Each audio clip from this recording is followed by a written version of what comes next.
it all comes down to the same procedure. It's like the more social you can be, you will make more connections. The more connections you have, more opportunities, say yes to them, even to grandma's pizza, and you will start to build a social circle within 5 days. That's a really short amount of time.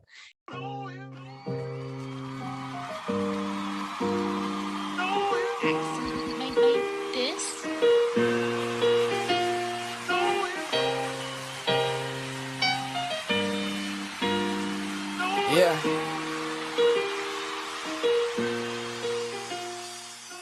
All right. Hey guys, welcome back to the Selle Talk podcast, where we create the new mindset with your host, Marcus Selle.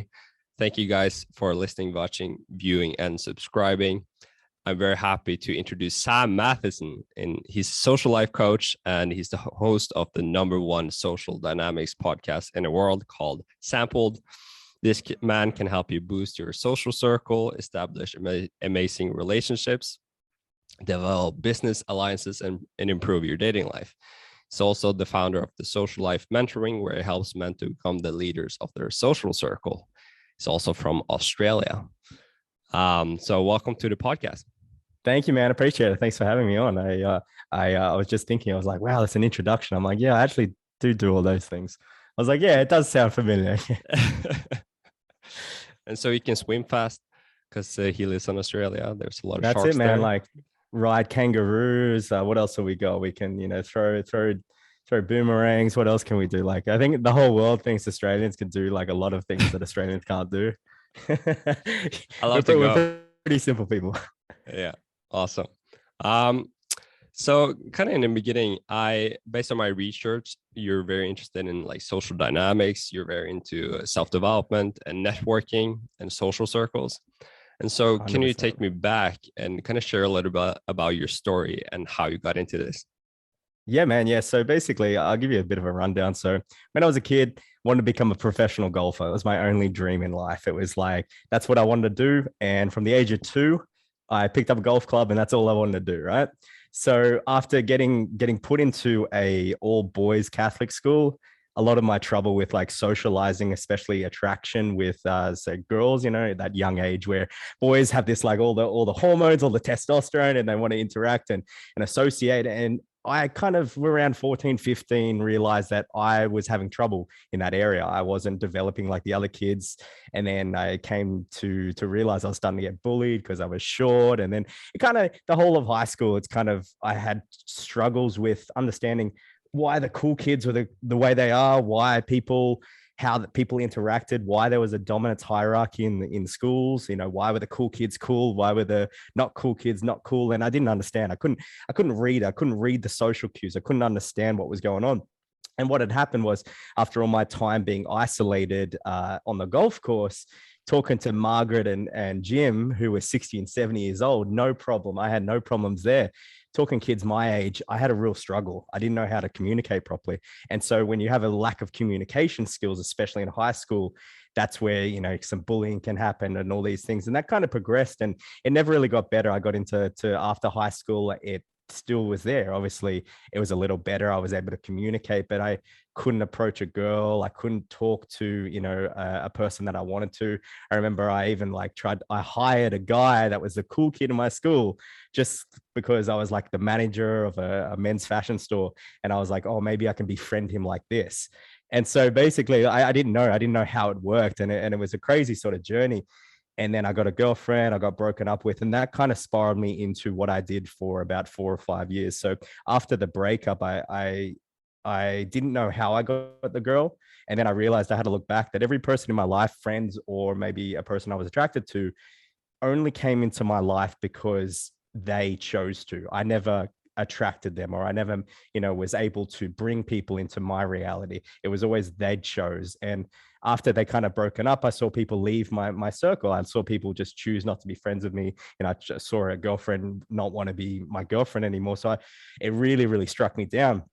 So I got really, really depressed. I got addicted to, a drug called Restovit, which was a sleeping medication. And from there, I kind of was at a bottom. I was lost. I didn't know where to go. I hit that bottom where life didn't really make sense. I was medicating myself to sleep because I couldn't sleep because I was so wrapped up in this girl. And we call it in the industry, we call it one-itis. I was so wrapped up in one girl that I thought we were going to have kids and get married and all these kind of, a lot of people experience those kind of things. And like, oh, this is my one true love. And so this is where my whole passion for social dynamics really started. So once I hit that bottom, I was very, very lucky that, I was able to find a company that were teaching social skills. So being able to kind of relate to people, being able to understand self-awareness and how you relate to other people, and how by saying certain things, people feel different emotions than you do. And, being able to lead a conversation, maybe to get a phone number from a girl that you might be attracted to, or befriend a high status individual, or just make some new friends, really.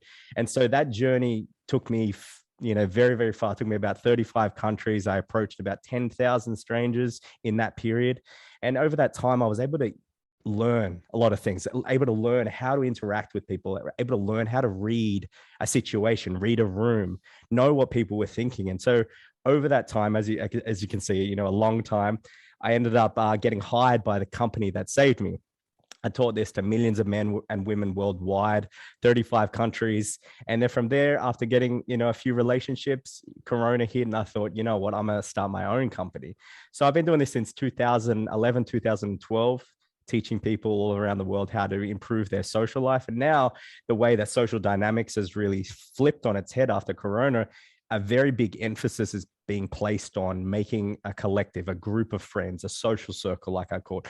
Building your social network is very, very important nowadays. Even 2014, 2015, 2016, it was important, but it wasn't so important. Now it's good. It possibly is the number one thing in order to become a person that has an amazing lifestyle. You can leverage your social circle. The term, your net worth is your network. Your network is your net worth.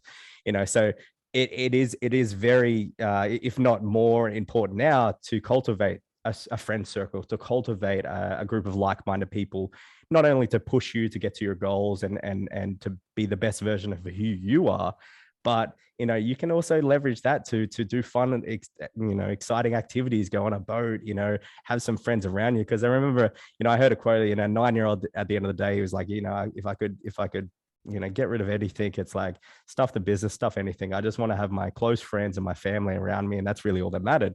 So after hearing a lot of the veterans and the old people talk about that, the friendship and camaraderie and having a confidant and a best friend and this connection between two people, and my years of doing social dynamics, I understood that human connection and human behavior and social dynamics and two people interacting like we are right now is pretty much really one of the only things that really matters. And as we said, we've had the whole of Corona, and no one's been able to interact. They've felt what it feels like to be socially isolated. And I think it's a lot more difficult right now to kind of create those social circles. And I also think, like, you're talking about kind of the pain you had in your past and how you kind of cultivated the skills you needed to deal with that pain. And I think, is it right to say that that's like the driving force and your motivation to even do those 10,000 approaches? Because normally people don't do that, right?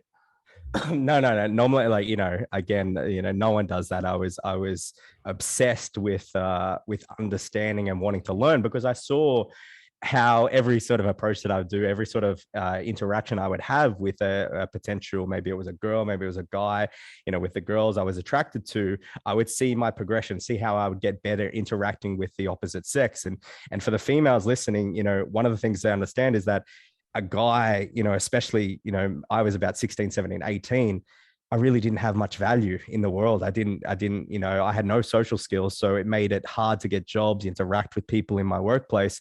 So I really didn't have anything. So it was a must have. Like, I had to learn social skills. Everyone talks about, like, oh, it's creepy to learn social skills. Marcus, what the first weirdest thing is? People that don't learn social skills. It's like everything we do is human interaction. Communication. Yeah, 100%. Like, no matter if you're doing the business, what we're doing, anything, talking, communication. We can maybe define, like, what is a approach? It's kind of just going up to someone you don't know, normally a girl for guys, and just say hello. 100% like that. Yeah. that stranger, that Hmm. intimidation. I urge anyone, go challenge yourself tomorrow. And see what Go comes up. literally see that person that you might be attracted to, or a random person on the street, and go up and talk to them. Watch the anxiety start to come Mm. up that most people feel. It's common, And I think, especially and your around the world. expertise is kind of like building those social circles. And normally we kind of just have the social circle we're born into. And that's probably like 5, 10 people, and people in school and maybe in sports. Yep. And so, and I heard you were talking about the concept of kind of opening up your pool to more people. And so could you give some insight in how can you go about that? How can you start to open that pool to more people? Yeah, absolutely. Like, so Marcus, what are you interested in? What do you like to do outside of, sort of your job? Let's just say, what So do you like to working do? out, Yep. socializing, I love going out, I love traveling, Hmm. I love doing the podcast. Yeah. So yeah, there's things that you like that a lot of other people like to do, which is common. And so I've been actually meddling with this idea recently that communities, which we are, biological nature, like the human evolution is that we've evolved from 150 people tribes back in the day, 10,000 BC, 150 people tribes. And what's happened is that with the increase of social media, celebrities and rappers and this and that have filled spots that in back in the day, where in the 50s and 60s and 70s, 90s, 50s, 60s, 70s, people used to go out and celebrate and go out and know the neighbors and go out, the kids used to know the neighbors' kids, and all these kind of communities we were in now has been very secluded and sheltered within just us. Like, basically back in the day, take the 80s, you would know the local butcher, you would know the local chef, you'd know like all these things. But now these kids, the local butcher is not the local butcher, it's Gordon Ramsay on Instagram. That's who they are. So they're starting to replace, and this is the idea I've been meddling with, is like they're starting to replace the people that they want to connect with for online connections. And there's nothing wrong with that. It's birthing Web 3.0, it's birthing the metaverse, it's birthing descent, like, the sandbox and all these kind of, virtual realities, but nothing replaces, human to human interaction. The best thing that we have, like we're doing right now, we're having an interview, we're getting to know each other, but there's just one step removed from that one-on-one if you were in the room with me, that Sure. dynamic, that sort of vibe. And so what it is about now taking a step back from all that and starting to be like, okay, well, how can I build my communities in my local area? Now, with the whole last 2 years we've had, it's been an attack against socializing. It's been an attack against the people around you are hurting you. The people around you are doing all these things. And although, it had merit, don't get me wrong, now after the years we've had it, it's starting to have a detrimental effect on people. And you're noticing, and I'm noticing, and everyone's noticing that they're having, maybe they don't have as close connection with their friends. Maybe they haven't made a new friend in a long time. Maybe they haven't, had anyone that they've been attracted to for a long time. And you're noticing the ramifications. So what I do is, the number one thing is like, okay, well, look at the communities that you're in, maybe start to increase your community. So one of the things I tell people, especially guys, go to the gym, don't wear headphones. And they're like, what? No, man, like I need to listen to, Kodak Black. I need to listen to my music, my rap music, or this or that. And I'm like, listen, look, you can do your deadlifts and your squats to normal Taylor Swift music or normal genetic music, but it gives you an opportunity to talk to people, start up that conversation that, taking your headphones off that 1 to 2 milliseconds or 1 to 2, seconds that it takes, you're missing the opportunity you could interact with someone. And so we've come in this like comatose of like, I want to be solo and singular, where we really need to be spreading out and being like, our neighbor is a friend again. The people we see in our communities are our friends. The more you switch to that mentality, you'll see just one thing. That's all it is. Yeah. Saying hello to the people in your community. You'll notice the people just increase by that. It's just like the law of averages. The more people you talk to, the more eventually you'll run into them more and you'll talk to them and stuff like that. But we take them through a step-by-step process, how to actually like build that, become a connector, be able to, if you know someone that I might need, in my sort of world in which I live in, you might connect us. And now you're the connector, and the benefits of our relationship now are positively, on you, which is cool. So all these kind of sort of little things that I'll try to explain, you know what I mean? I'll try to make it simple for everyone, but it is a very simple concept. It's just that Yeah. we've been so locked in It's people I think believe that like building your social circle, it can be very hard and difficult, and you have to do these big things. You have to travel to new places, or you have to do. And I kind of really like your just simple take off your headphones in the gym, because it's so Yeah. simple and everyone can do it. And so the difference is if you're gonna do it, or you're gonna listen to Kodak Black, or not. Yeah, yeah, those simple little things, they really do add up, like I'll give you another one that's really, really simple. Instead of going to the self-service, everyone goes in, and you've done it, I've done it, self-service, or there's a checkout dude or a checkout chick, and it's like we go, oh, look, I don't want any social, boom, straight to the self-service, right? Instead of having a human interaction with someone, and I'm thinking even pre 2019, we still used to do this. You know what I mean? We still like the sheltered bubble life, but it's like we're missing out on social interaction. That's just something you talk to them. Hey, how's it going? And I do little things like I love, one of the things I love doing is people in the industry life. So like if a waiter or a bartender or a checkout dude or a checkout chick or someone that's working, I like to get them out of their work mood. Yeah. They're like, yeah, hi, how are you? And I will just say something unexpected. I would just be like, just try to get them out of it. I was just like, who's the craziest person you've had in today?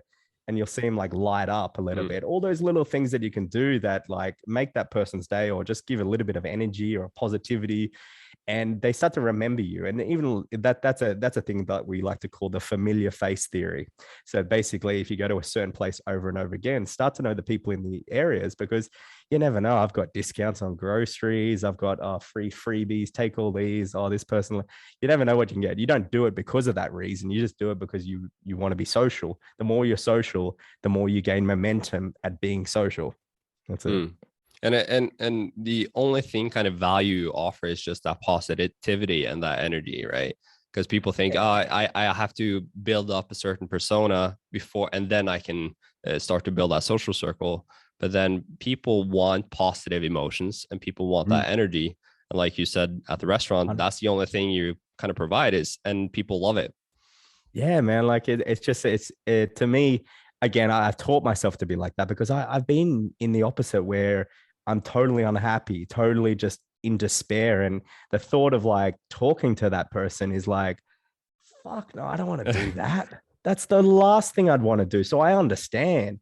And we talk about like there's a whole culture behind everything that I've taught. It's like, number one, if you are in that sort of space, if you are, not wanting to talk to people, you don't see the point. That's one big thing. Oh, I don't see the point. I'm like, you don't see the point in interaction? And I'm like, okay, let's look at your lifestyle. Let's cultivate an ecosystem where you're actually getting positive emotions from the things that you're doing, so that you're overjoyed with happiness and serotonin and dopamine, and you want to spread that to other people. You don't want to shelter that. Great analogy. If you do MDMA, you understand that, because you start calling everybody and it's like, I love you so much, I love you, and it's overflowing with you. So if someone's like, that's not me, and I'm like, okay, let's look at your lifestyle. Let's build some pillars, some things like going to the gym like you do, eating healthy, looking after yourself, caring for yourself. Those pillars that actually start to produce happy emotions, start to actually make you a little bit happier, not taking that short-term gratification like booze and alcohol and drugs and all these things, these short highs. Start to look into your meditation, start to look into your Wim Hof, start to look into cold showers, the long play, long term. You don't get the instant gratification of a state change. And that means like when you take booze, you could be depressed and then you drink and then you're happy. That's a state change. But they're dirty highs, they're dirty kind of things. We want to start to cultivate these things that make us happy over time. And I know that you do it, like, anyone with a podcast, anyone with is looking to help other people, your bucket's full, by you just wanting to help other people. I know that your bucket's, pretty full. Yeah. And I think it's also like the skill of social skills, especially nowadays, is just becoming more rare. It's a lot more rare, and because especially because of Corona, we just talk to less people, and it feels like that drag to just talk to someone, to a stranger. And for the people who can really develop that skill, it's super powerful, because the bar is so low. And so if you can just start to develop that for a year or 2 years, you can really see the shift start happening. Yeah, I always talk about it as like, in Australia, we have spiders, and mum and dad always told us, oh, the spider's more scared of you. And that's very similar to like how, if you want to go up and talk to that person that you might be attracted to, that might be a cool business dude. You just want to ask him about his business or something, or just you want to talk up in that meeting. Everyone else is so fixated on their own life. It's almost like that spider. They're scared of you more than you are of them. So if you step out of that social norm, they're willing to talk to you because it's so unexpected, especially in the daytime. Man, you have some amazing sort of reactions from people you go up to, and you're like, oh, that made my day. You like, the amount of times that the people like, you made my day, just coming up and saying hello. It's because it's so out of the social So norm. fulfilling. Yeah. And as I said, I urge everyone just to do it once, this week once, and see the reaction from other people, and they're surprised. And it's like, is like the Matrix, when Neo's walking down, everyone's just like stone faced, unhappy. Look in the city that you probably, or I live in, both of us. Everyone's freaking unhappy. They're sad. They're miserable. They got a frown on their face. It's like, you are different than that, man. You're going to see some people want to gravitate towards you because You're you going are to stand different. out. Yeah, 100%. You're going And to I beat think Neo. with also like when you're talking about the concept of like if when the bucket is full, you the kind of the next step is you want to share that.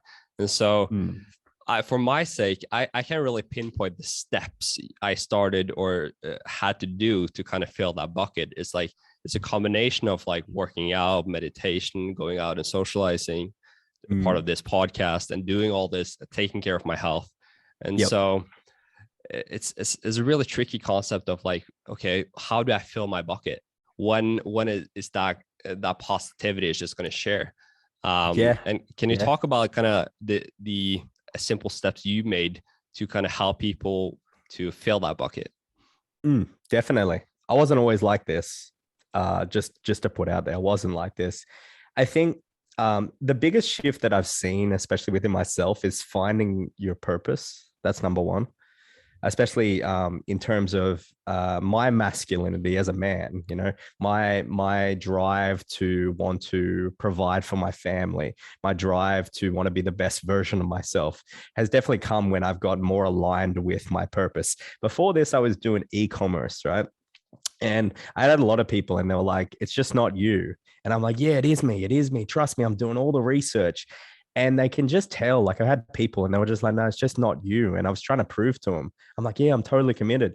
And sometimes in some people can read things outside of you that you're not in harmony and you're not in alignment. And so we call that congruence, like your congruency, right? So your alignment between your mind, body, and spirit. So some people can really see it. And sometimes we as a human being, we have confirmation biases, and we kind of lie to ourselves a little bit, or a lot of the time, because again, it's just like, if you think about your thoughts, you're like, in my head, I'm always right. I'm never wrong. Right. That's a great one. I'm always right. And you're thinking, you're like, hang on, like, physically and like emotionally and spiritually, I cannot be right all of the time. But in my head, I always am.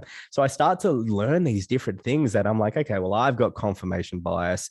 I'm not viewing myself. I'm not speaking my truth. I'm not in alignment between my mind, body, and spirit. So when I got more into what I'm doing now, again, everyone was like, yeah, this is you. I can tell. So if you've had people like, oh, you should be doing this or should be doing that, try those things out. Definitely. Because a lot of times strangers can see us from a different view. It's like a doctor. A doctor can't diagnose himself because he's finding so many little nuances that another doctor doesn't see.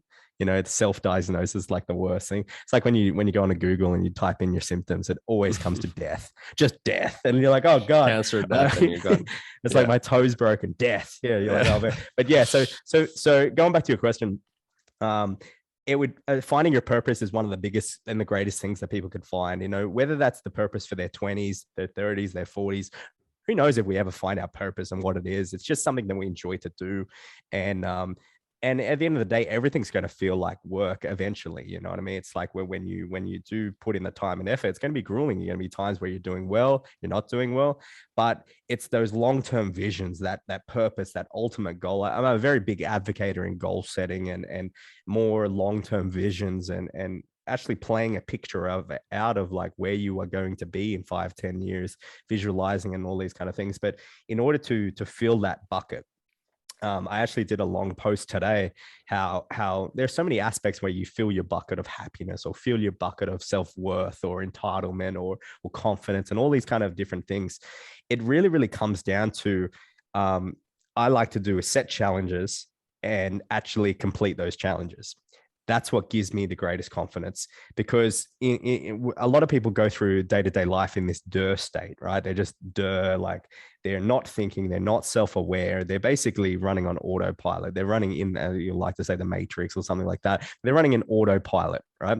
And so what I like to do is snap people out of that with an idea of like, okay, give yourself a target. And that's why like things like the 75 hard, if you've ever seen the 75 hard, the fitness challenge, that's why it's taken on global effect, is because like at the end of the 75 hard, people are so kind of, their outlook on themselves are so different. They're so proud of themselves for the first time in their whole life. They stuck to something, because it's a great kind of like time frame. 75 days is a really good day. So I see them and they start and they're slow, and if they keep persevering, the person that's like from day 1 to day 75 is a completely different person. They're fulfilled. They've had a purpose, a singular purpose, and they've worked towards it. And so that's what I like to do. It might be the 75 hard for you. I don't know who it is. It's specific for every single person, but actually searching out these things that you can go after with a little bit, like, you're not going to get that short-term gratification. You go on TikTok, you're going to get short-term gratification, stimulus. You read a book, totally different thing. You're not getting the stimulus, but you find, I know I have definitely read books that are more captivating than any TV show I've ever read. Any single thing. I remember I read Green Lights by Matthew McConaughey last year. Yeah. And I literally listened. I listened to it and read it in one sitting because it was the most fascinating book ever. You read it too. It's fucking phenomenal. And you're like, okay, but you tell like a 20-year-old kid that, and they're not going to understand because they're so used to the loop of dopamine, right? Just TikTok and this and 3-second world we live in, which is fine. Don't get me wrong. That's the way culture goes. It's like, why does Uber succeed taxis? Because it's faster. We save time, and that's what humans always love to save time. You know what I mean? So that's why TikTok works. So, but learning how to have a purpose and delay gratification, delay that end result all the way to the end, delay it past, the little bits of gratification we get from TikTok, Instagram, this, that, and start to learn how to forego that gratification for a longer period. You'll feel better about yourself, especially, take the example 75 hard. At the end of the 75 days, people are just a different person. Yeah, because it's tricky with each person's, it's different, right? The things that fulfill a certain person is, and that can be something completely different to a different person. And so it's like for some people that can be working out, for some people that can be meditation, and for some other people that can be going in nature. And so it's kind of, I think the biggest step is just starting getting awareness of what do you want and what do you like and what kind of makes you happy in some way. And so, and I really like the idea you were talking about blind spots earlier. And so, because it's a lot easier for a third perspective to kind of watch how your emotions and watch kind of the things you're doing wrong. And so I always encourage people to kind of just get that coach. It's just a lot easier for them to kind of, and like for example, with you, with social circles, you can more easily watch the mistakes people are doing from a third perspective. And that is what kind of creates those results a lot more faster.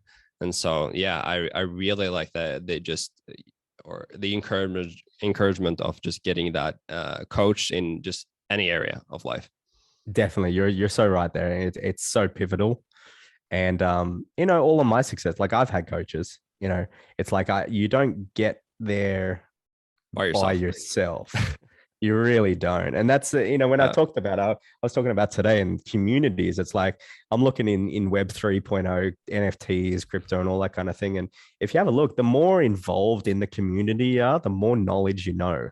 And it's so crazy. And I like this idea of like, communities actually coming together. It's like, I'll give an example. People look really down upon cults, but cult is actually like a form of culture. Cult is actually the short form culture.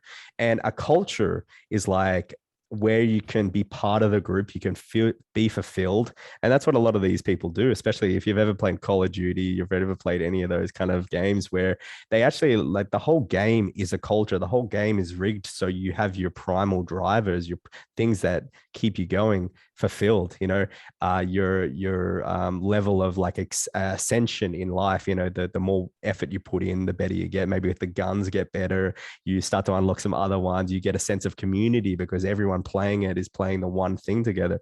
And so I have a look at all these things, and I'm like, okay, well, the more someone can put themselves in a culture, whether it's like, say, who knows what it is? It might be the library. It might be mountain biking. It might be train watching. It might, like, I'm trying to think of abstract things, magic.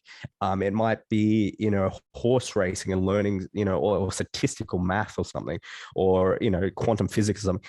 If you can surround yourself with people that like the same thing you do, it's so crazy how you have that sense of fulfillment. And because you like you want to network in your own field. I talk about like introverts. I'm like, they sometimes refer introverts to like maybe geeky or nerdy people, a little bit more. And I don't really think that is, because I'm like, have you ever seen these people when they're in their element? Yeah, They're like a when totally with different person. Yeah, they're totally different. Whether it's they're cursing down someone that just shot them down on COD or something like that, or whether they're giving a presentation on electrons or something. They're so animated and so extrovert, and you're like, wow, that's so crazy. And so a lot of the time, I look at it and I'm like, okay, well, that person is like that when they're discussing their topic they're into. They love it. How do I take that person to the what they have when they're presenting into their life? Because the person that they are presenting is them, and the other person that they are is not them. It's like the society has like attacked them and put them into this like kind of bubble, and all the filters and all the shields come down when they're talking about their thing, because they know it inside and out. So that's what I really do. I look at those person. That's what gives you the best joy, because you look at someone like that and you actually start to be able to take that personality into other areas. That's when they get a sense of fulfillment, because now they're getting inclusion into different things. And it's just fascinating when it comes down to it. It's just like finding communities really does build character, within you. Or creating it, like both. I think for my sake, it's like I really couldn't find that community in the beginning that I kind of wanted. And so, and especially now with social media, you can kind of create your own community and kind of find people that is similar interested in the same things, especially if it's niche.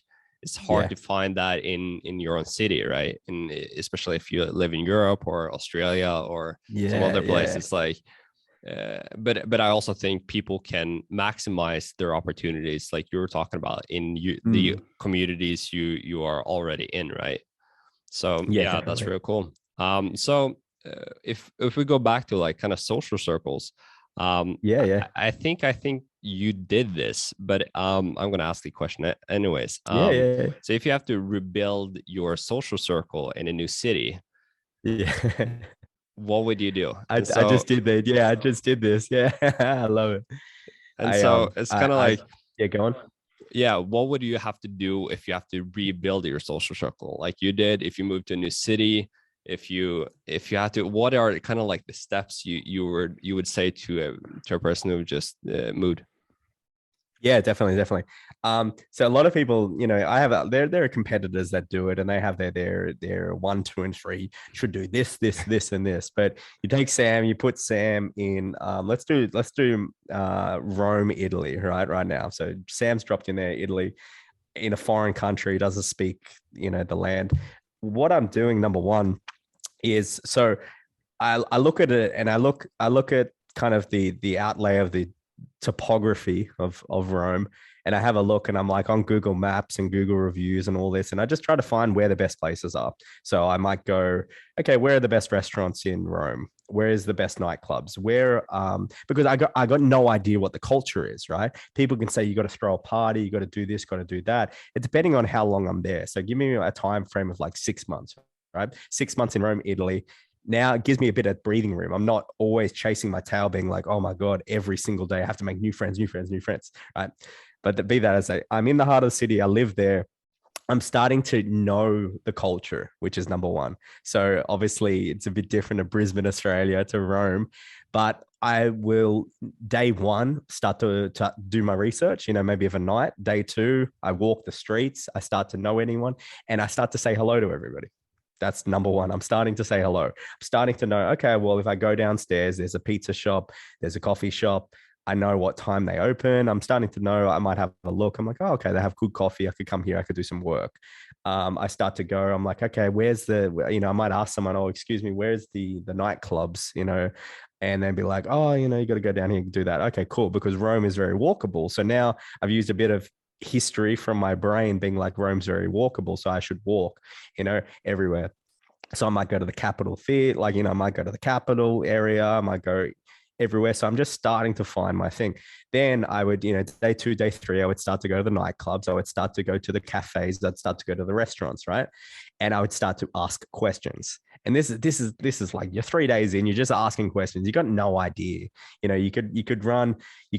I know people run Instagram ads being like, who's in Rome? Hit me up. And so they've got people DMing them and stuff like that. You can do that, but if you're cutting social media off for me completely, I'll do it in two ways. I'll do what to do in social media, what to do just by yourself, no social media. No social media. I'm starting to build my there was a TV show called Altered Carbon. It's my favorite TV show. They call it The Last Envoy. The envoy goes from planet to planet and builds a tribe of people devoted to his cause, right? So that's what you kind of do. You're building your tribe and you're building the people that's main one, using the familiar face theory. So you're going to go back over and over and over again. So you might choose a coffee shop because they have good coffee. Then you just start to talk to people. You get to know, maybe that's the manager, that's the waitress, that's that. You might ask them, which are the best nightclubs? Which are the nightclubs that tourists don't go to? And they might tell you, and you're like, oh, when do you go? Blah, blah, blah. And you'll get one or two invites just from doing that method, just from talking to people. Literally, the waiters, the baristas, all those kind of people, because again, they're the people that like to party too. Don't get me wrong. They love to party, you know what I mean? So then I would go to the nightclubs. A few different things I would do. I want to know the hierarchy of the nightclub scene. Basically, I want to know what the best nightclubs are, what the best aren't. I'm doing that because imagine if I said to you, hey, there's a place where 100 to 200 people Thursday, Friday, Saturday night go to that want to be social. That's the whole reason why. But you don't like, do you want to go there or not? And people will be like, yeah, I want to go there. Everyone wants to be social. Well, I'm like, that's a nightclub. People are like, I hate nightclubs. I'm like, the whole reason is like to get drunk and socialize. Basically, that's the whole reason why people are there, dance and have a good time. So I'm like, why wouldn't you want to go there? So you go there, you might, again, you could drink, you can not drink. I really recommend not drinking because you're building those experiences of interacting with people, getting over your nerves sober, which kind of lay on top of your personality rather than your drunk personality or your drunk low inhibitions. So I might talk to the bouncer. I might get to know him. I'm not excluding anybody. And the reason why I do this is because you never know. You don't know who they are. Right. So I would get to know the bouncer. I do a few techniques. What I would do with the bouncer, I want to get in with the bouncer. So maybe I have access to the nightclub quicker. I would ask them, do they want water or do they want Red Bull? It costs about $6 to $8. Maybe in Las Vegas costs 25 because Las Vegas prices are ridiculous. But you would just go and get one and go, hey, bro, here's a Red Bull for you. Boom. Now you've got a soft spot, maybe with the manager. You can do that with the security guard. Now you've got a soft spot. So if you go back to there, they're going to recognize your face. Oh, they'll say, Aussie boy or something, they'll call me some nickname and they'll come through. Start to get to know the people. Now you can see like in 4 days, you've cultivated some people, you know what I mean? And most times you do that, you're going to have opportunities, or you're going to know opportunities where people can talk to you and say, you should come here, or I'm having this, I'm having that. The more social you are, the more people want to hang out with you. It's very, very, very common. The more you're just like, oh, I'm new in town and blah, blah, blah. I want to check it out. I do this. What do you do? And you take a general interest in the other person, which is, if you've read, how to win friends and influence people, a general interest in other people, you've given them an emotion. And so they want to do this thing called reciprocity, which is they want to give in return. It's like, if I gave you something, you will want to give me in return. You feel in debt. So when I give them happy emotions, when I give them laughter, when I'm like, oh, I'm just, a tourist, don't mind. Like I make fun. I enjoy, as I said before, I get them out of their work mode they're like, I want to hang out with this dude. This dude's cool. Because again, everyone wants more friends. Everyone wants cool people. Don't get me wrong. No, like I don't get me wrong. Everyone wants them. So if you are that cool individual that's like, just enjoying themselves, having a great time, joking around, there's going to be opportunities that present yourself. Oh, we're having a party here. You should come to this nightclub, and you just take your opportunities. When you go traveling, I do the 30-day yes man challenge. I just say yes to everything. Yo, do you want to come eat pizza with my grandma? Yeah, I guess. You never know, because you don't know the element of unexpectedness, randomness is there, and that's what traveling is. So for 4 or 5 days without social media, that's what I'm doing. I'm just kind of doing that. Add in my ability to be able to cold approach. Maybe a cute girl might be, walking around, talk to her. But if you're cutting social media off and I've got to do it with my personality, that's the way I'm doing it. I'm building a tribe of people in my local network. From there, I meet their friends. From there, I meet their friends.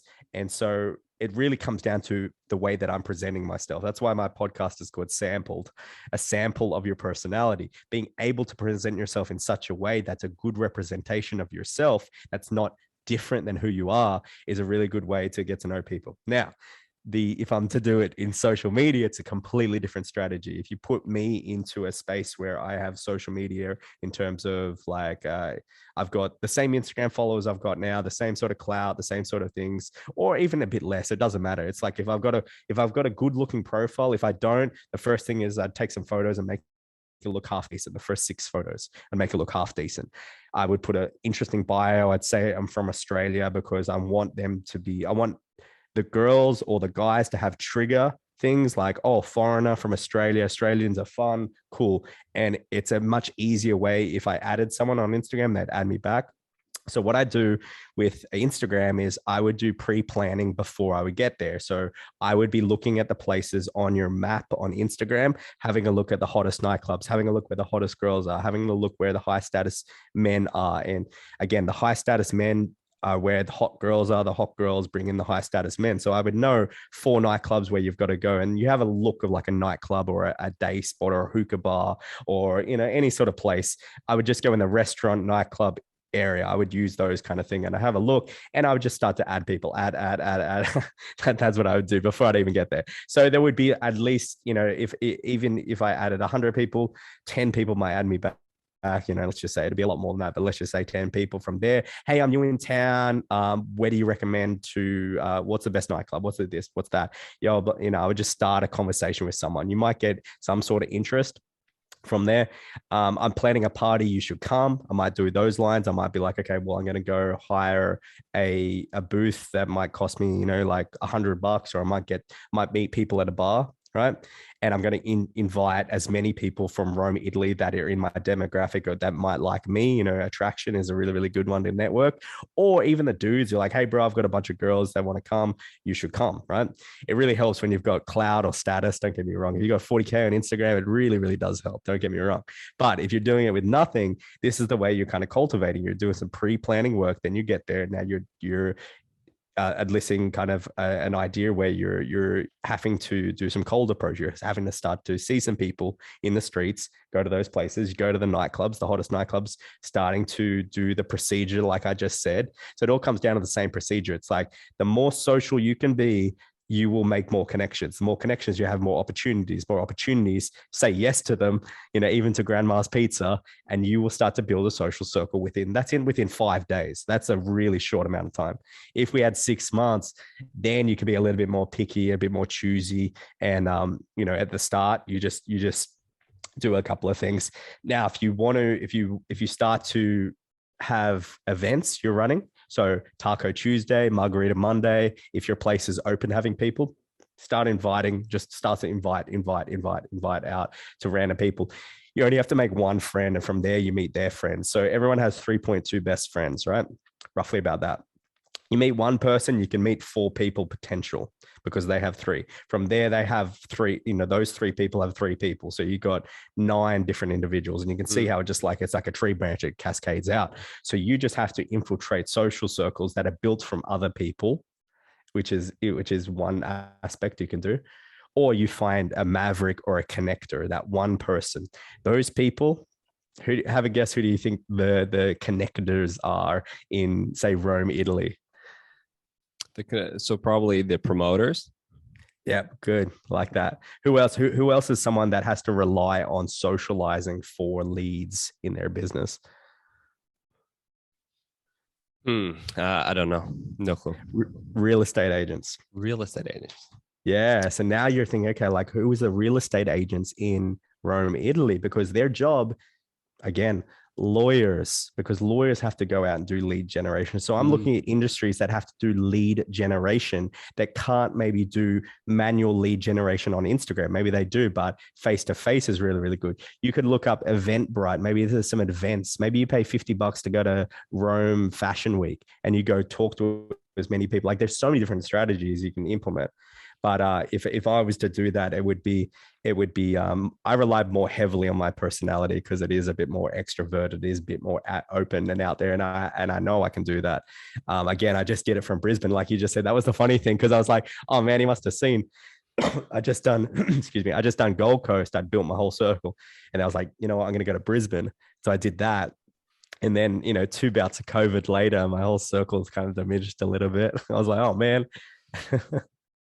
Funny. So and kind of like I think the most difficult step for people is just to do those approaches, and probably those steps are the most important. Yeah, 100%. Yeah, really like the kind of right. you divided the social media strategy if you don't have that, and the other side if you have that, because I think for most people they don't have that social media build up, and so it's difficult to kind of give the advice to social media because it's so important, especially now with COVID. And this is kind of a different question in terms of when COVID is happening.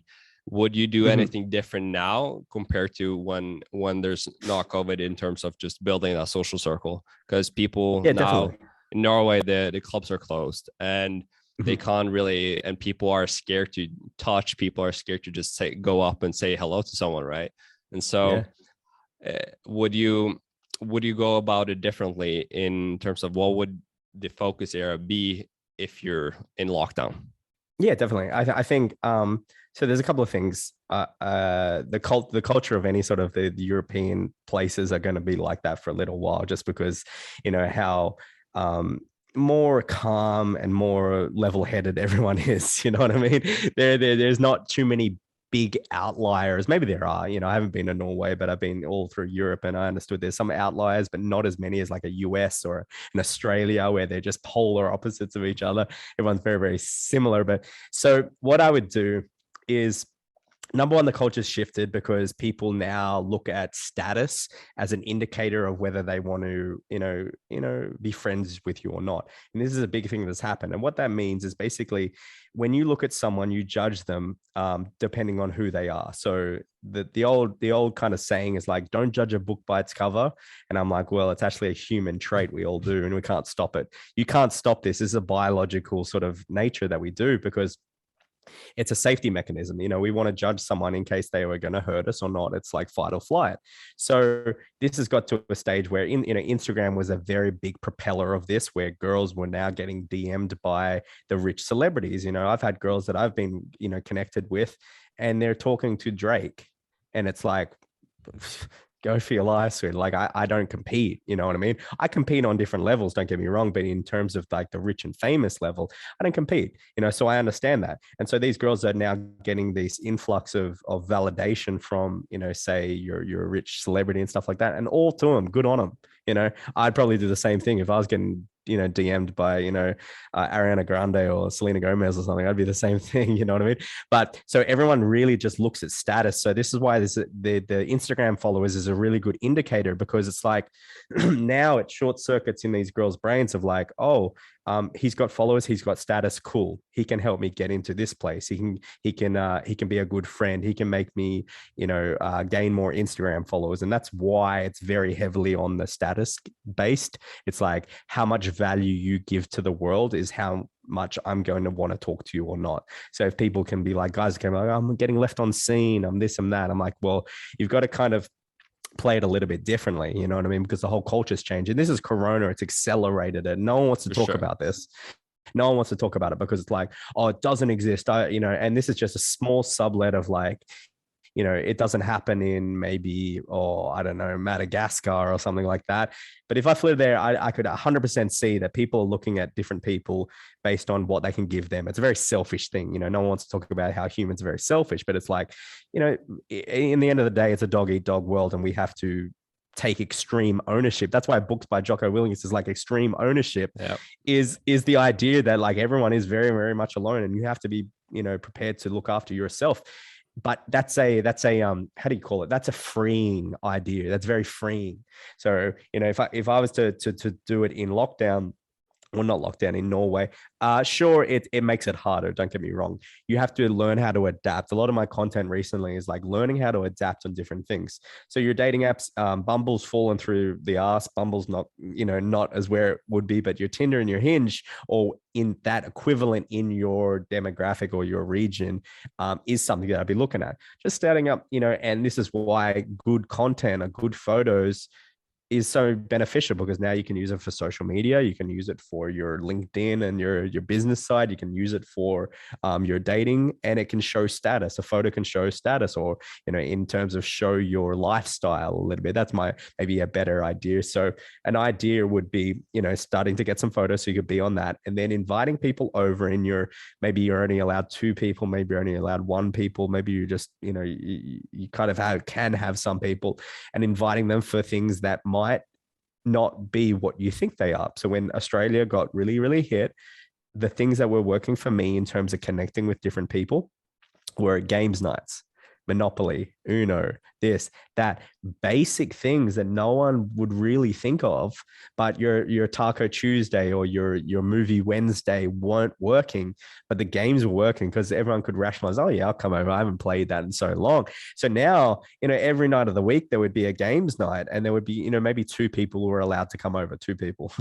So 2 or 3 people would come over. And now I'm starting to build that circle out in Corona, in COVID, meeting most people I've met in my entire life during the pandemic is hitting hard in Australia. And so you're like, okay, well, it's very, very interesting. Now I'm looking at it, that I'm like, okay, what are the things? And now it's time to, actually switch on your brain a little bit, being like, okay, what are the things that I can do that are in the COVID guidelines, but they're different, they're interesting, they're refreshing. It's not the same thing, because again, at the end of the day, even everyone in 2019 was over clubbing. Everyone was so over it. They were looking for a fresh start. So even now, what's big in Brisbane and Gold Coast is house parties. Back to where, when I was a 19-year-old kid, we'd have house parties. I'm now 28, about to turn 28 in a couple of days, and house parties have made a resurgence. 10 years later. And so, like, they're putting Nicki Minaj on, they're putting Katy Perry from back in the day, LMFAO, and it's like it's a whole memory kind of looking back at time, and people are loving them. And so it's like, oh wow, that's working. Who would have ever expected that to work? Or one thing that I saw was like beach walks, or like walks, lots of walks. Like people love to freaking walk in big groups and stuff like that. And so you'd hit people up and be like, yo, come walking, and then you would still go do the activity even if they wouldn't say yes or no, you know what I mean? And that was a big thing. I always like that. I learned that from back in the day, where it's just like, if you say you're going to do something, say like a walk, or you're going to go to the movies or this and that, and the person that you ask doesn't want to do it, still go do it yourself, because it really tells yourself that you're in your reality. You're not only doing the things based on whether this person wants to do it or not. You're doing it because you want to do it, and you want to inviting other people into your reality, not jumping into their reality. And that was a big thing. Yeah, man, it's you're the main character. You don't want Tom Cruise to play it. For sure. And I really like just because it's can be difficult for people to kind of let's say, for example, in Norway, it can be hard to shift the mindset of oh, I don't have opportunities to go out socialize, and they use kind of the lockdowns as an excuse to just don't do anything. And I think it's just like the game night example. It's like simple steps within kind of the law of the restrictions of Corona. It's like, what 100%. Can you do? And if it's going out for a walk, if it's game night, if it's just find this stuff you can do, and it's going to be a lot easier when Corona is finished, because then you've developed a different skill set that you can deploy after the lockdown is finished. But as you said, it's just like you don't use that as an excuse. Take action now.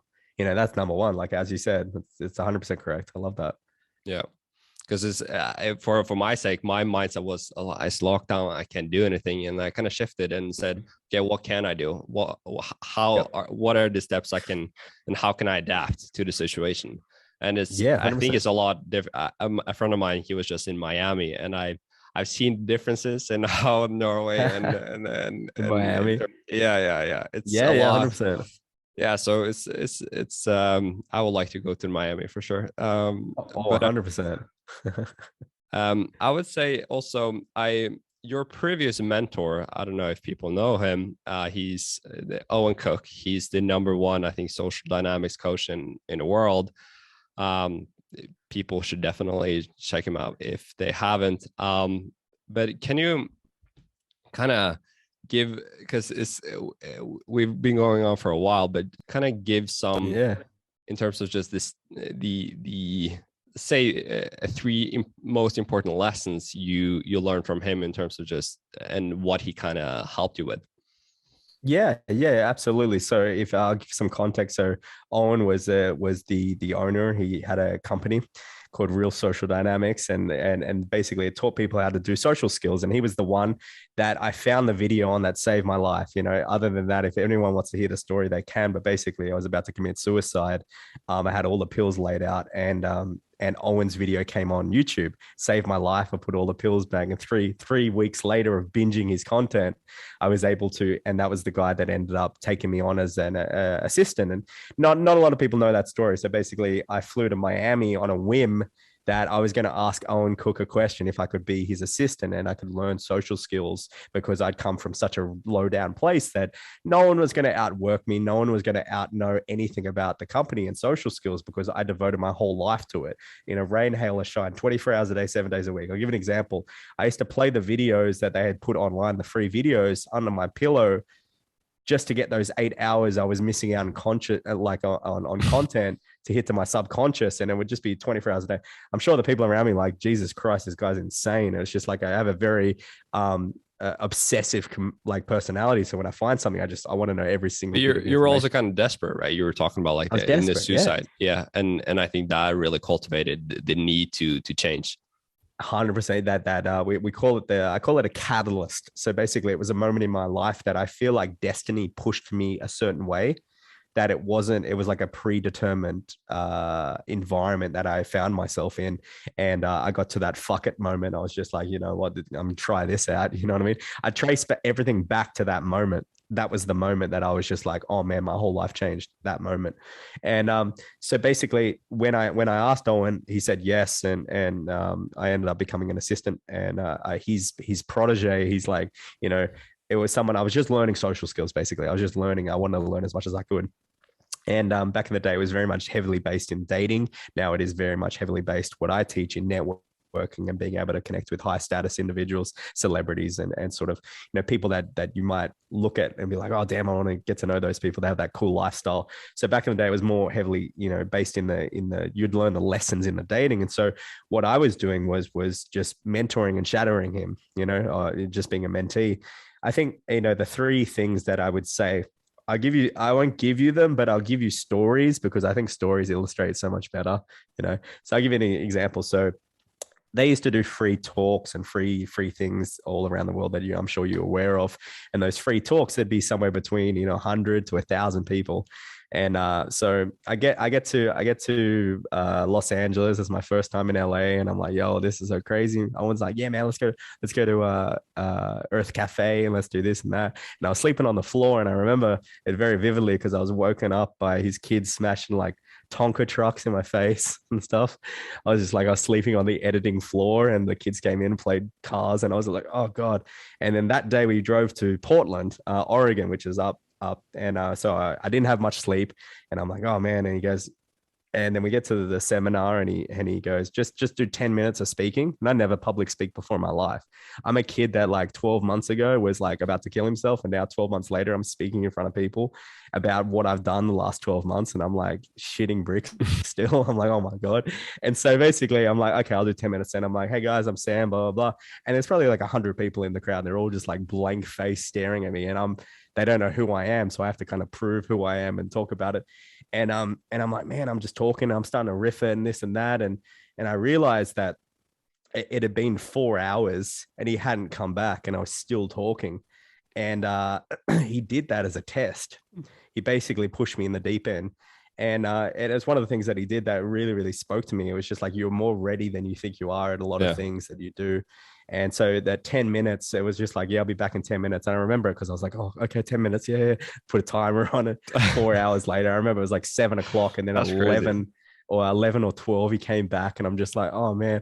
And yeah, that was a lesson that I was just like, oh man, like he tested me a lot in those kind of things. He tested me a lot where that's what you want a mentor to do, test you. There's like a different paradigm to what you're getting given, a set of instructions, and really they want you to do something different, see how your mind works and stuff.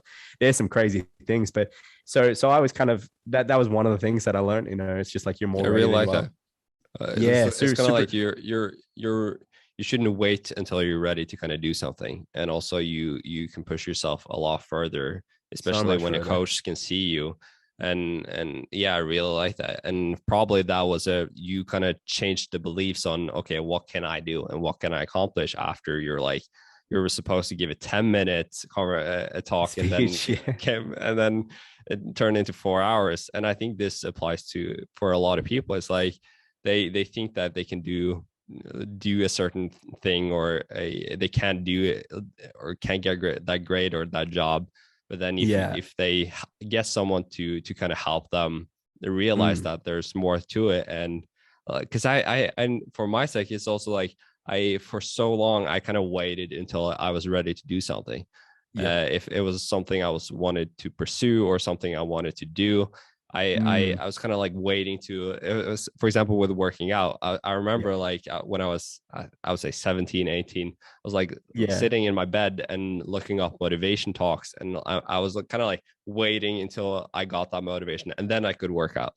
And I really like that. It's like, you shouldn't wait. You should just do it and kind of have someone help you push your boundaries, for sure. Yeah. There's no perfect moment. Doesn't For sure. exist.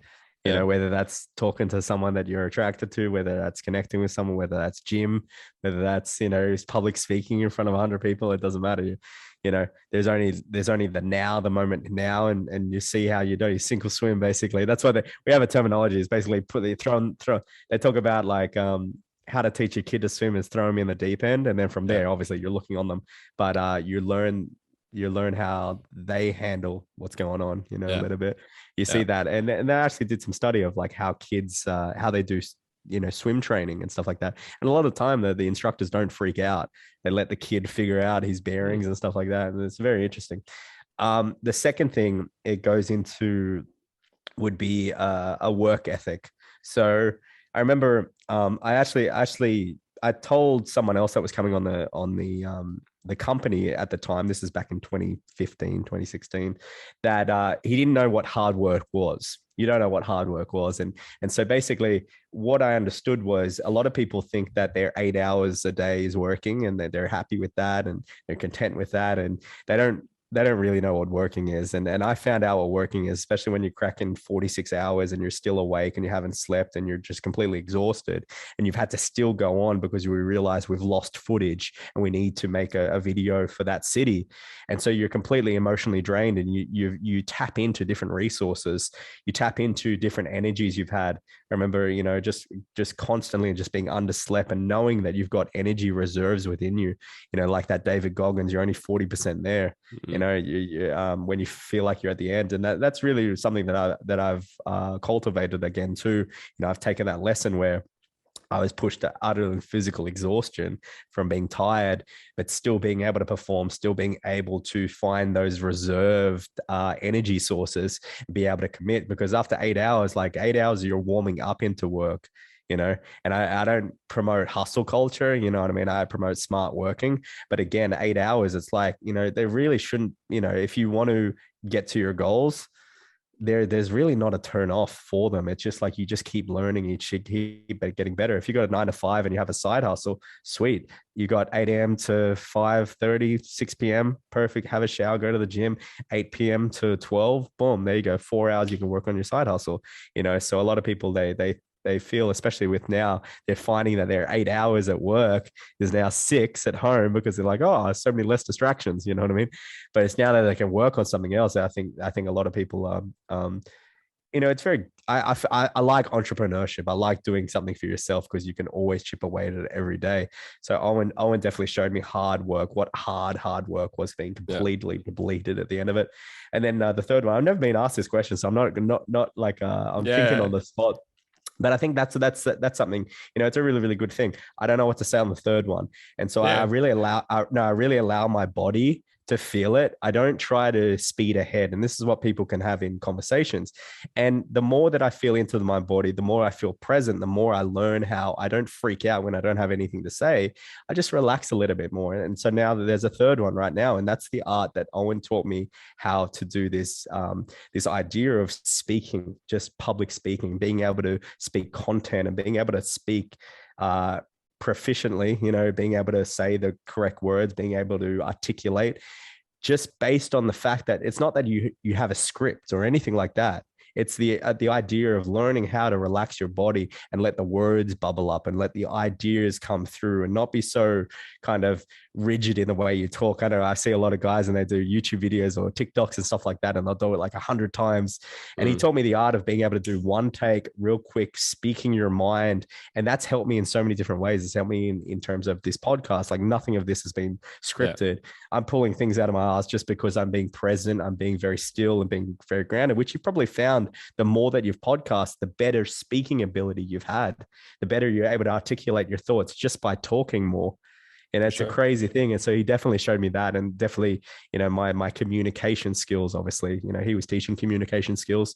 So they definitely improved when I was around him, It's a crazy thing with the kind of communication and when you practice it, because it's so different. It's kind of like the more you let go of trying to say the perfect thing, and the more you're in your body, like the words just come out more easily. And he talks about 100%. The concept of kind of like channeling that energy. Yes. This is some voodoo kind of things, but I totally agree. It's like you're channeling and you're just completely letting go and you're almost surprised by what you're going to say.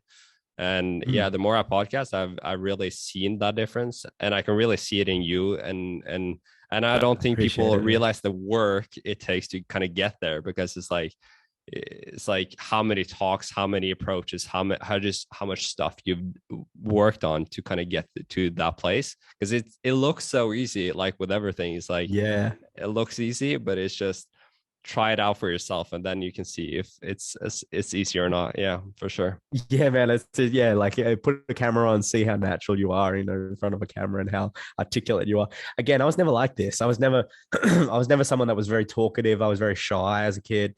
I wasn't, I didn't learn this. And so, in fact, it's a weird little kind of concept. It's not that you're learning things and you're becoming this person, but you're actually like stripping away different things. You're stripping away filters. Being able to talk, one of the things that people find, I give an exercise where I get people to go in their car, don't have music on, and talk for the whole journey to the end of the trip, right? It's a crazy kind of exercise to do. People, if they listen to this and do it tomorrow or today, will notice how bloody hard it is, and how just even after a minute, they just don't want to do it. They start saying random things and just start talking. And then they realize, oh, they're stripping away the filter.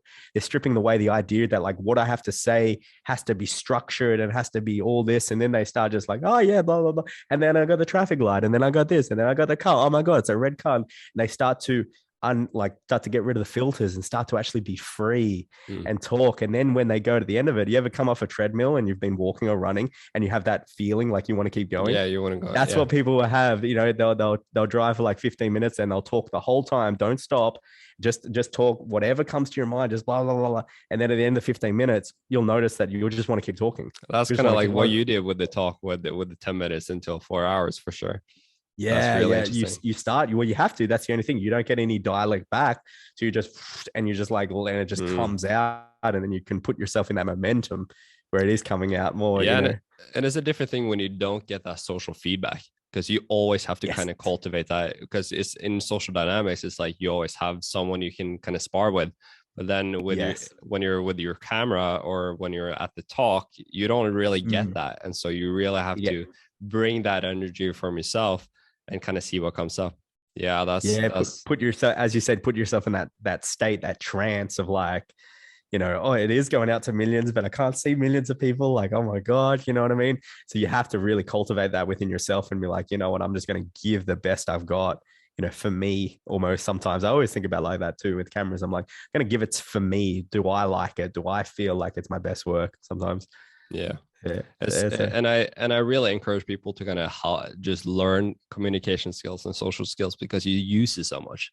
And especially what you teach is like if it's career, if it's with friends, if it's with relationships.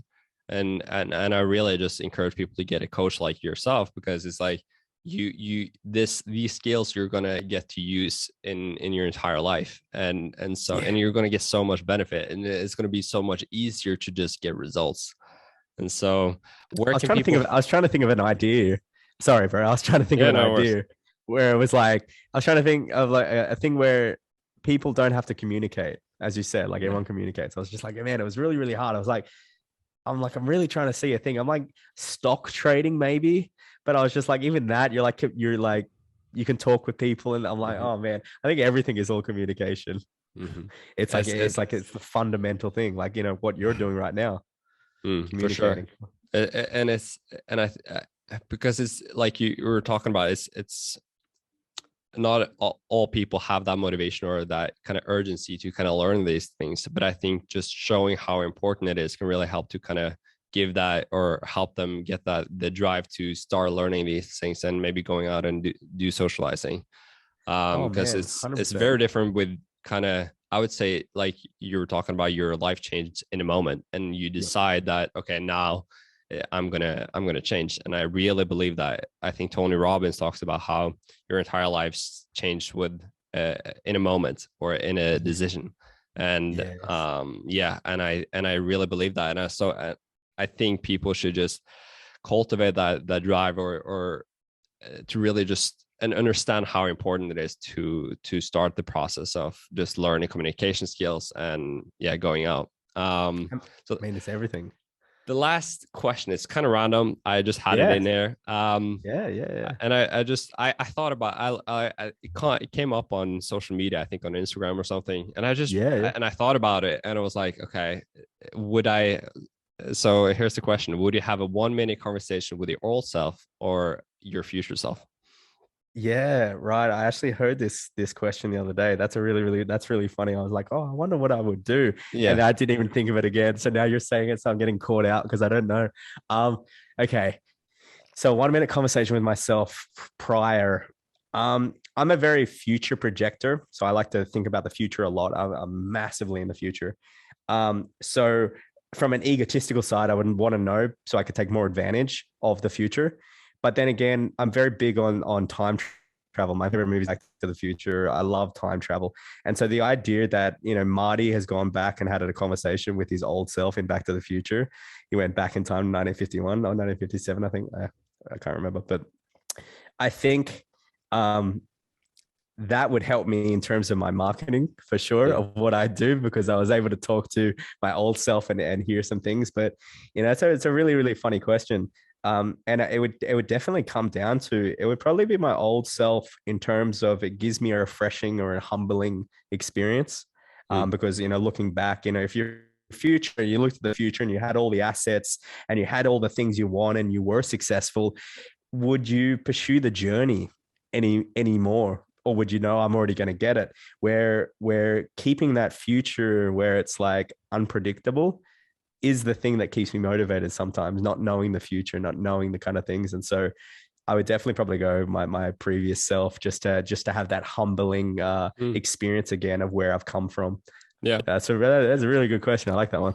Yeah, it's completely off topic with just social circles and everything. But yeah, I thought about it and I was like, would I talk to the future self or the old self? And because like the future self, you can kind of see the direction you're going and kind of get the advice. But when you're talking to the old self, you're kind of giving almost like comfort or like it's going to be okay, kind of. So yeah, Yeah, for my sake, also I would. what would you do? I think the old self. It's kind of tricky because you always you all also have to also want to kind of talk to the future self and kind of hear, oh, Yeah. what direction and what's the purpose and everything. But yeah, if I had to choose, I would say the old self for sure. Yeah, crazy kind of experience, especially, it's like, well, it's funny because, if we really go deep on that topic, it's like you do interact with your old self. This is a really off the wall topic, but when you do like healing work or trauma work, you're looking back at the past and re-healing those moments. And I really believe, if you know anything about kind of like field reports or writing about journaling, you realize that you experience the day and then you experience again when you're journaling it. And then 6 months later, when you read that day that you journaled, you re-experience it again. So you have three things that you experience in one, instance. So a lot of the time when you can actually change the past by looking back at it and kind of changing the way that situations affected you. That's a really, really good thing. I don't know if you can do that in the future, but I know in the past, you can actually change the past by trauma, releasing the traumas Yeah. that might have caused you a few things and this and that. But yeah, I in the future, I don't know. Crazy Yeah. question. Yeah, but it's like I've also gotten deep into kind of like the letting go of trauma and everything, and I think people don't really see the practical utility of doing it. Yeah. But yeah, it's crazy how you can change your relationship to your past and kind of the labels you put on certain Yeah. experiences. Yeah, it for sure helps. Yeah, I think we can sum it up there. Where can people find you? And yeah, what are the socials? Yeah, absolutely, man. Everyone can find me at Sam Matheson too, which is basically, I feel like I did that. Like I did that years ago, put the two there, and then all these OnlyFans girls get their accounts taken down. And now it's like Stacey Joy 2.0 and this and that. I'm like, oh man, I'm like, God, are they going to think I am? But yeah, Sam Matheson too. So SAMMATHESON. You can find me on YouTube, Sam Matheson. Basically, if you type in Sam Matheson anywhere, I will come up. A good old Scottish last name. But yeah, man, thank you very much for having me. Thank you for being able to experience and share, socializing and social skill building in 2022. It's one of the most important things, as we've deeply discussed. It's like, Yeah. man, every single thing is cultivating, social skills, whether it's talking to that boss, you want that pay rise, man, better social skills, you'll be able to be a bit more like kind of dominating and be like, I'm the best salesman here, I'm this, I'm that. And you can kind of get that pay rise, where if you didn't have the communication skills or the ability to kind of leverage, the emotions that you're feeling and be a bit more emotionally shut off when you're asking for money, or kind of you're talking to someone you're attracted to. It's just like, man, it comes down to being your ability to be able to communicate effectively and convey your point, or convey a kind of an energy, or convey an emotion that you want to convey to that person, whether it's attraction, whether it's social circle building, maybe it's your boss, or maybe it's your mom and dad. Even though I know my social skills, I've improved my relationships with my mom and dad, tremendously, just by learning the art of talking. But it's the one thing we're taught English in school. We're not taught how to communicate and socialize. And what actually happens, the funny thing about school is that the communication and socializing is actually in school, but it's quote unquote frowned upon. Like, don't talk to him in school. And that's where the socializing happens. It should be definitely taught a lot more. It should be a Recess and class. lunch is where, yeah, 100%. Recess and lunch is the actual areas in terms of where kids are actually developing this sort of area without a curriculum or anything like that. So I definitely recommend everyone to have a curriculum so they can learn. If, Yeah. as you said, find that mentor And so I, that they can actually have a process and have a coach to kind of help you, just because it's like you should have that teacher to like with the classroom, you should have that teacher to learn those communication skills. like you didn't have. And 100%. it's so powerful, and especially now with Corona and lockdown, I think this is so beneficial for so many people. And I would highly recommend, if you guys, the people listening, want to develop relationships, if they want to cultivate those communication skills, if they want to build that social circle, you should definitely check Sam Matheson out. All right. Thank you so much, bro, for coming on. Have an amazing day, everyone listening, and I'll talk to you next episode. Bye-bye.